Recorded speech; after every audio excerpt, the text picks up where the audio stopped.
Greetings and welcome to another episode of Coffee with Kiyonah. May you be blessed. Today, I'm thinking about how we can actually reinvigorate our own network of the New World Rising. How we can encourage the visionaries, the activists, the artists, people like that who feel some kind of bond or some kind of affection for the New World Rising. You know, how we can bring that back to life. Kind of like our own version of Peaceful Merry Pranksters, maybe. So I'm thinking about the qualities that we can nurture in ourselves as we choose to consciously walk our path. Like the ascension process. And then what I call the C's, the C words. Being conscious, collaborating, co-creating, catalyzing yourself, being creative and co-creative. You know, the ascension process, a lot of the words have begun with the letter A.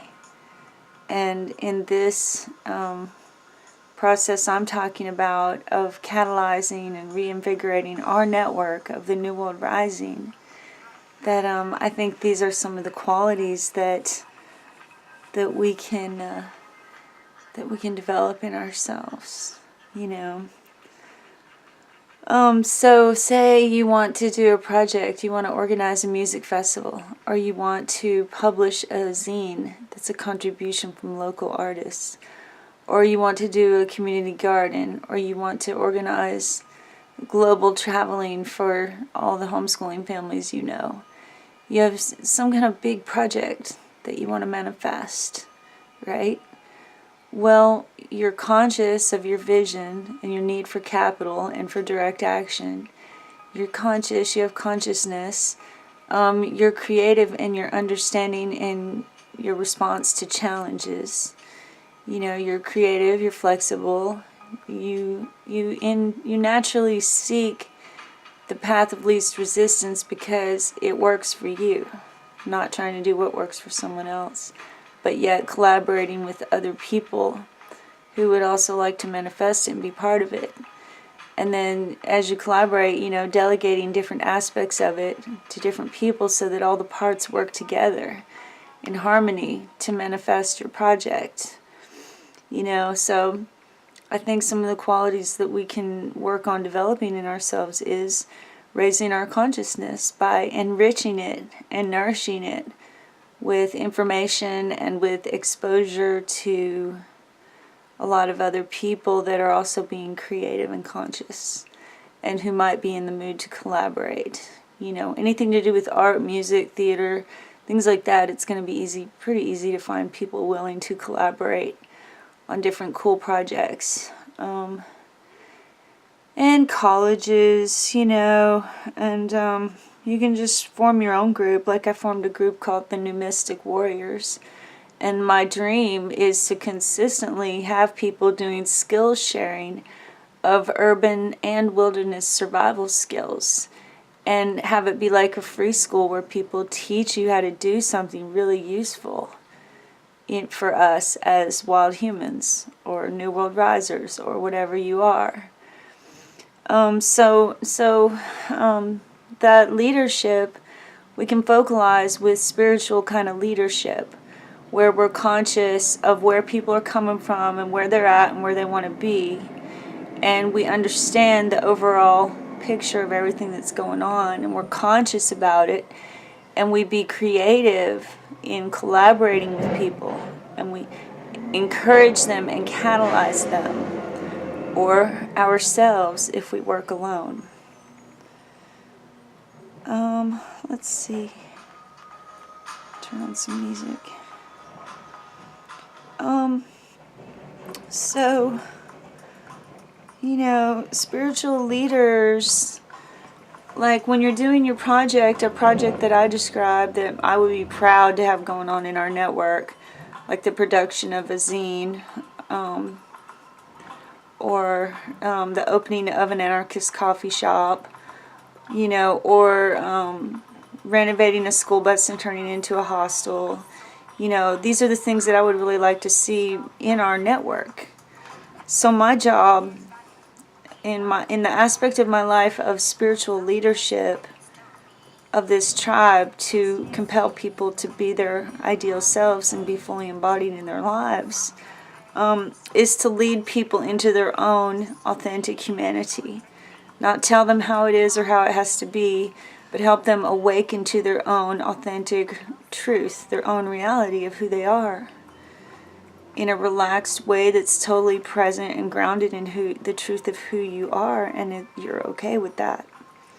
Lead others into that so that they are like sovereign beings, not victims of Babylon, not wage slaves, not survivors, none of that, but sovereign beings, in spite of and because of all the things that happened. Then, as a spiritual leader of one of these big projects, you can lead people, you can help people with your love and your conversations and the things you do and the energy that you emanate. You can lead them to discover where they fit in and what their identity is, who they are and how they fit in, by working with your project. Are they more in a teacher mode? Are they in a supportive mode that helps with power drills and things like that? Are they more into the networking communication mode? Like, where do they fit in? Help them find where they fit in by honoring who they are and understanding how they function. Where they're coming from and where they are right now and where they want to be going in life. We can cultivate in ourselves, as we manifest these kind of projects, the awareness of transformation, of how everyone is a work in progress. Everything is a work in progress, like a work of art that's being constructed, a sculpture or an incredible painting or something.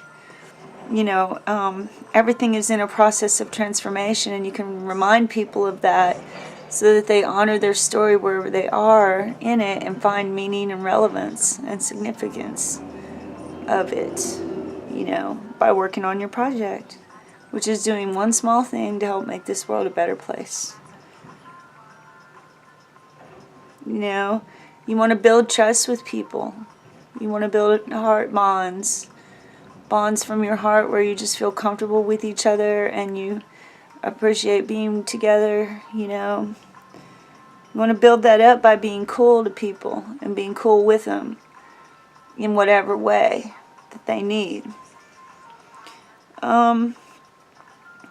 Spiritual leaders, when you're in your project and things happen that could appear to unravel or endanger your project, you're going to be the one who maintains solid, peaceful, strong neutrality, detached objectivity, witnessing and observing what's going on.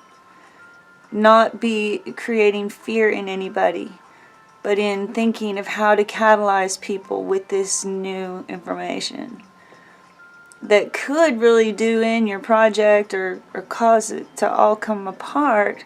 But even if it does come apart, you will use your consciousness to catalyze people when things might impact your project in a in a way that could change it. You can strengthen your identity within the context of your project so that you carry that vibe with you, to be a peacemaker or a storyteller or a teacher. And it's optional because you're a sovereign being. You can pick that up, lay it down, act it out, not act it out. It's up to you. But it is an option when you're being a spiritual leader or having leadership qualities in one of your big projects where you have to coordinate lots of people. You don't want to be a narcissist. You don't want to be a guru. You don't want to be a control freak. You don't want to be considered a thief because you evict people and keep their stuff. You know, you don't want any kind of static or negativity whatsoever. You want to carry the grounded vibration of a buffalo, you know, or a really big bear that's just calm. People who embody good traits of spiritual leadership in their projects, you know, in their entrepreneurship, often try to help people see old, tired things in new ways. Help people see things in a totally new way. And you can encourage that in people so that they're not in a rut and they're just producing the same things that everyone else is producing in your project. Like say you want to have a truck and go vending at festivals and serve burritos. So everyone's serving these big fat burritos in aluminum foil with refried beans and lettuce and tomatoes and cheese. And you go in there and you see this burrito is like an all-day meal or something. It's $6. A lot of people need to buy it and make it last all day. So you make sure one end has bacon and eggs and sausage in it. Make sure the middle has rice and black beans. And then you make sure the other end has something else delicious in it. And you wrap it up in wax paper or some kind of brown paper, you know. You do it in new ways that that improve the world just by the style that you do it in. In order for you to really be a spiritual leader in your project, you have to embody your own authority. Not as an asshole or a control freak, but just that you know you're on the right track and you're doing something good and this is serious and we're doing this for real. You know. So they carry their position as the leader of the project with authority and unconditional love. Like the project is safe in their hands. That's kind of what I'm talking about. People will naturally look to you as the leader who they can trust or call if anything goes wrong. If you want that. If not, you should delegate it to someone else that you trust. You know. Basically, in your project, if you want to have the qualities of spiritual leadership, then you want to lead and influence people rather than telling them what to do and ordering them around and telling them your expectations. You want to compel them to want to do things. Like taking them on a tour of an area of your yard and telling them what potential it has to produce medicinal herbs or something, you know. And kind of making them feel like saying, oh, I would love to do a project like that. Are you looking for any help? Can I do anything to be a part of that? And then you say, sure, that would be great. You know, you influence rather than saying, I'm really looking for somebody to plant and maintain a garden here, but I don't really have all that much money and blah, blah, blah, blah, blah, blah, blah. No. Just find the person who is right for the project and then entice them in by leading them in and showing them the potential and making them want to do it, you know, in a way that makes it seem like an asset and that they would be contributing and they would be appreciated and they'd be making something that has an impact or an influence, something good or beautiful, like a community garden. Or a free box on every corner of good books for free. Just all these little bombs of consciousness, you know. So that's what spiritual leaders do in their projects. They lead others to discover their own understanding of spirit and life and what's going on and give them the freedom to be who they really are and that you love them unconditionally, whether you accept other aspects of their life or not. You're cool in this situation. And lead them to just trust that they can experience spirit too. It'll happen to them without having to manufacture it. And you'll be there to share in the wonder of that. They lead others to discover their own purpose and their own identity by offering them roles and things where you think that they would flourish. You know, and if they don't want to do that, ask them if they have any creative ideas of stuff to do that would add to everything. And then consider those ideas. They focus on, spiritual leaders of their own projects focus on transformation of the world rather than production of goods for a profit. Okay? I mean, someone's always got to pay the bills, but they're not beyond getting a job to cover the costs of their project rather than let their project fail. They're doing it for passion, not for profit. And sometimes businesses get a rough start in the first few years. And you have to really be able to dig in and hang on and not let go until you accomplish what you want. Okay? Because it will go through a lot of phases as people come and go. And the project goes through different phases, you know, from the planning to the building and the refining and reiterating and then concluding. And a lot of things can change along the way. People who embody spiritual leadership in their own projects tend to impact the energy in the spaces right around them. So they need to hold down a strong, calm, cool vibe when they're working on their project with other people so that they are trusted. You know, you need trust in order to really bring out people's full flowering of creativity. And them to feel the emotional safety to share their visions with you and see if you can help them manifest it.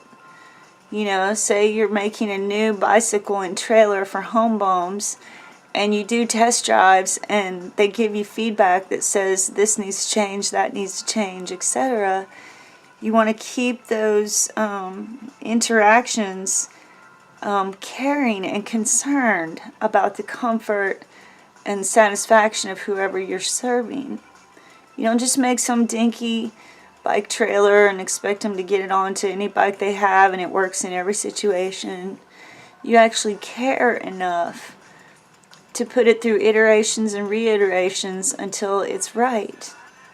You care about your project's full divine alignment with abundance by being awesome and by actually impacting people or affecting them or comforting them. And so these people help people to see old things in new ways. You know, seeing things in a multi-purpose way, a multi-dimensional way, a multicultural way. This is expansive rather than contractive. All meaningful change is preceded by changing in how we think. You know, so that's where consciousness comes in, how we think about things. So we're going to encourage people to think about things in new ways if they're in a rut that's not in the best ideal version of themselves. And they gain a following because of who they are, not because of a position of authority they hold. They actually are trusted and liked. And if you don't have this experience in your project development activities, then there's certain things you can do to hone your abilities in catalyzing people and being co-creative and collaborating and celebrating and cherishing, you know, all those good things. So I find that really interesting to think about. So,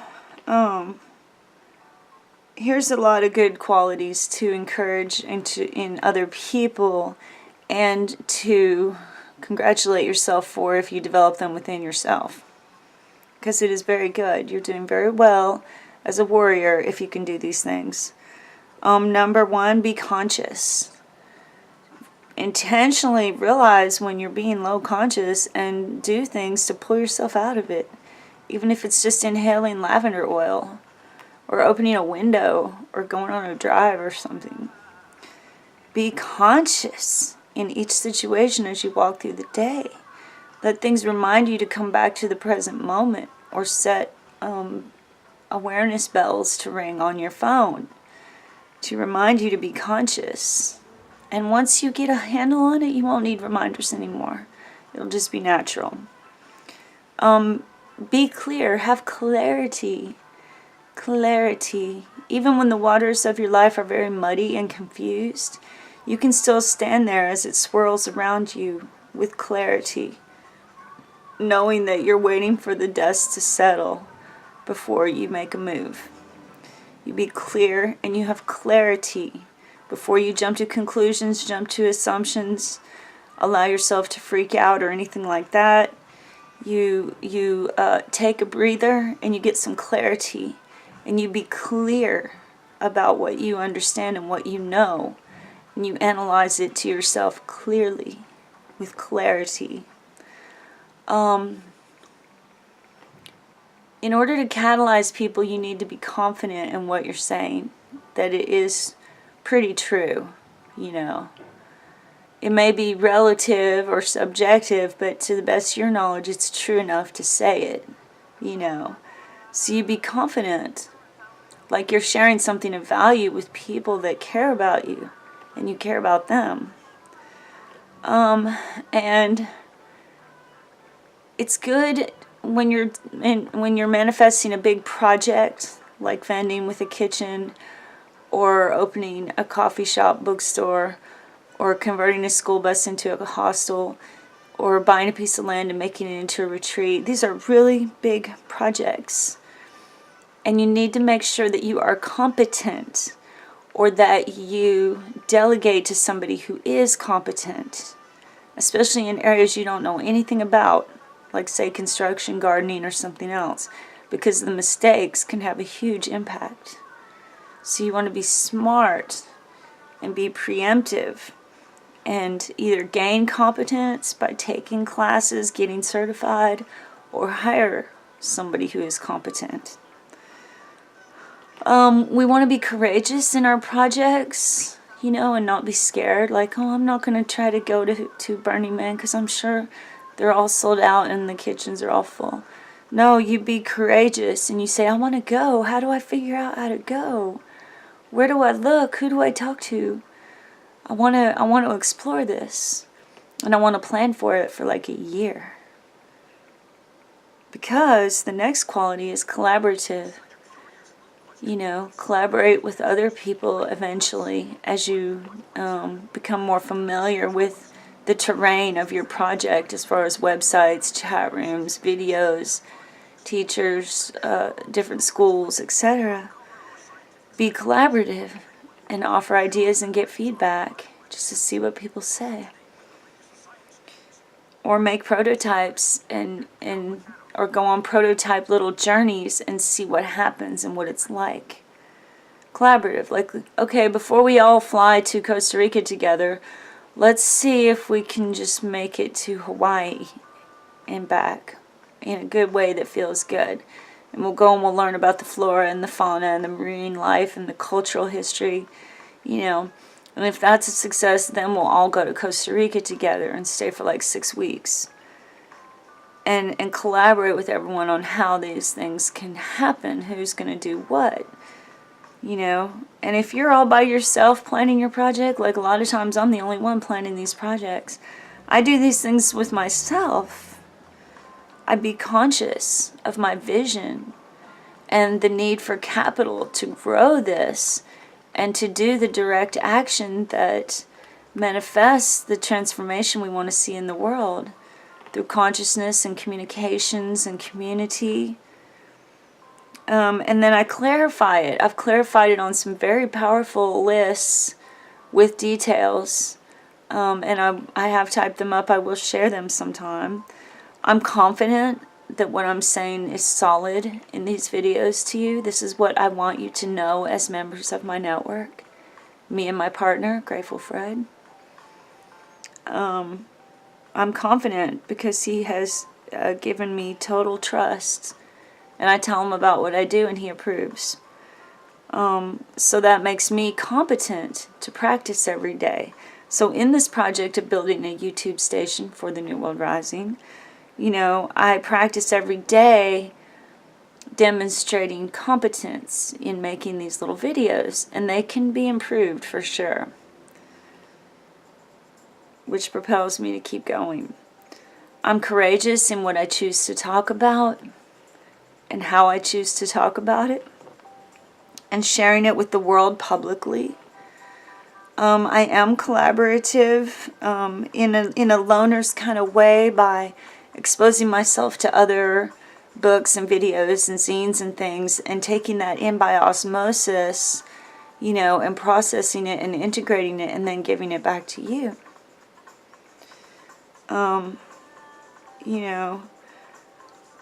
have a cherishing attitude, not necessarily cheerful, but cherishing, where I really appreciate you. And I appreciate our network, and I appreciate any projects that people in our network do, and I would love to promote them and empower them. That's what I want to see developing. I feel like I'm creative in being a spiritual leader of my projects. I'm flexible, and I'm willing to wait patiently while ideas ferment, and then I'm willing to just jump on it when the ideas are ready to be recorded. Flexible and creative about how things can happen, how they can unfold. I am committed to my visions, and I have been for over 12 years, and I'm still committed. Whether life is easy or hard, or whatever happens in politics, whatever happens with anything, shifting dimensions, jumping timelines, World War III, no matter what happens, I'm committed to building a new world out of the dying embers of the old, together. And I am also contributive. I contribute to my projects. I contribute to helping people awaken to their own authentic humanity. I help them realize that they can have a passion and a purpose, and they can attain prosperity. They really can. And I try to help people see things in a new way. If they get jaded about something, try to help jiggle them out of that. So these 10 qualities of leaders, project leaders, for our own projects in life, not where we're working for someone else, but for our own project. We can be conscious. We can be clear with clarity. We can be confident and competent in order to catalyze people. We can be courageous, be collaborative. We can be cherishing or cheerful, but cherishing of your tribe and your people and your viewers. Make everyone happy to be included, and appreciative of what you're doing, and you appreciate them. Creative in problem solving and innovating. Committed to the visions and the movement. And contributive. And being open to the contributions of others as well. And then,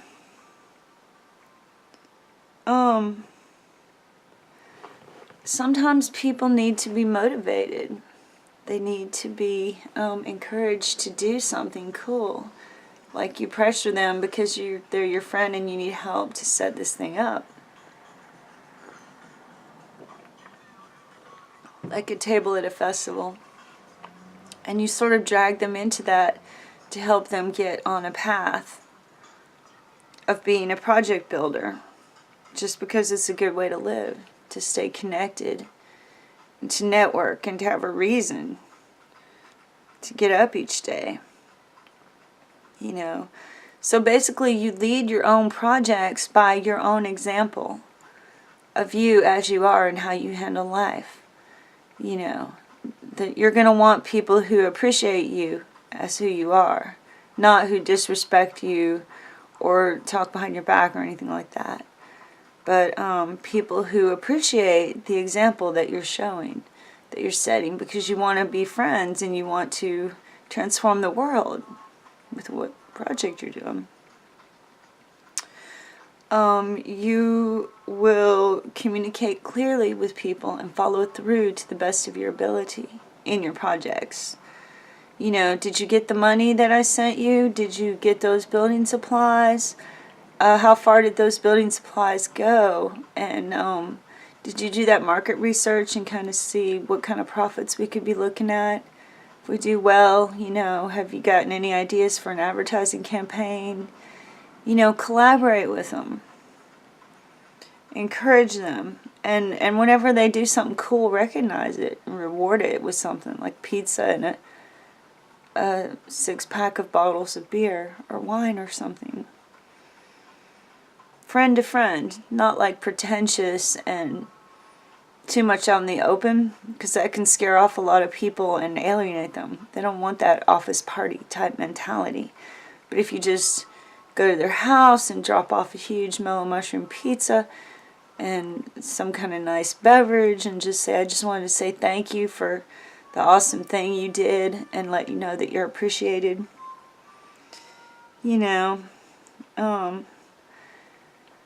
And don't correct people when they make mistakes in your project unless it really is detrimental.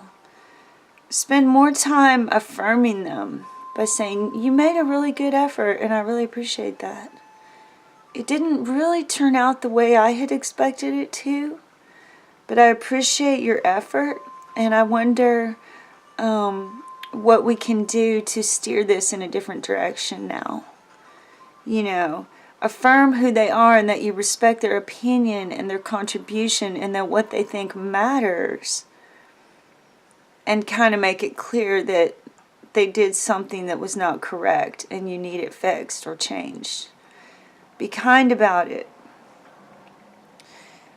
Give them your gratitude and praise in the way that they like. If they like public acknowledgement in front of other people, then find a really cool way to do that. Slipping into the conversation or something in front of everyone sitting around in the lunchroom. Or praise, you might want to just send them a bouquet of flowers that say thank you for your contribution. I really value you and I cherish your friendship. And be available for them. Don't make them feel like they're totally on their own and that if they fuck up, then everything's going to fall apart and this is a tragedy and oh my God. Be available so they can say, oh man, I fucked up.